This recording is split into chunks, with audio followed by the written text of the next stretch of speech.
quick reading for April the 9th to April the 10th, a Capricorn.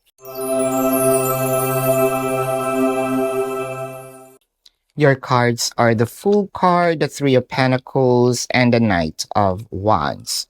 Biglaan. Meron ditong hindi natin inaasahan na gagawin ni person. And hopefully this is positive, and I feel like this is really positive with the Three of Pentacles. Medyo nakakashock lang. Medyo, sabihin natin, unusual. Doon sa ginagawa ni person, pwede si person tahimik, tapos bigla na lang siyang maraming sasabihin, marami siyang baong kwento. Meron ditong bravery, no, na gagawin si person para ma-move na kayo into another level of commitment, especially doon sa mga no labels.